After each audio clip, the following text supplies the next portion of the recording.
ثابتة لكريستيانو. ماذا عن ليونيل أمام محاولة لبرشلونة؟ الضربة الثابتة الأولى مرت، الثانية بدون خطورة. هذه ثالث كرة لميسي في هذه المباراة في الكلاسيكو أمام دفاع مدريد. بحث عن كرة عرضية تنفذ بشكل جميل، وبحث عن شباك نافاس. نيمار على تنفيذ الخطأ، يلعب عرضي بالراس وفعلها برشلونة. سواريز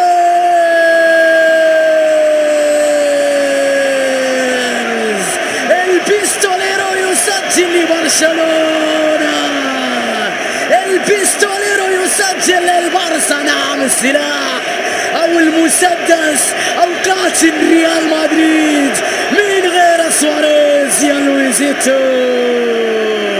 أجمل عرضية نيمار، أجمل ارتقاء سواريز، وين من بينهم بالرأس يا ولد يا سواريز.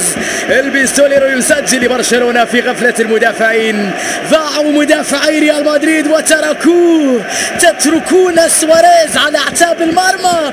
خذوها في الشباك، تتركون لوحدة قريب من المرمى، خذوها في الشباك. لويزيتو البيستوليرو أو السلاح أو المسدس قاتل ريال مدريد في هذا الكلاسيكو.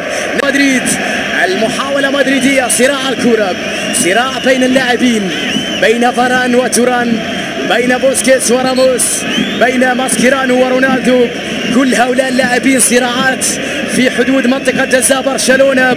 كرة ثابتة، إصابة، اندفاع هائل، مشاكل كثيرة في مباراة اليوم. ومودريتش يلعبها عرضية بالراس والتعادل.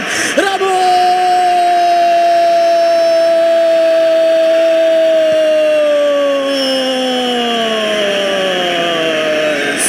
أسألكم أجيبوني، كيف يخسرون ولديهم هذا الراموس؟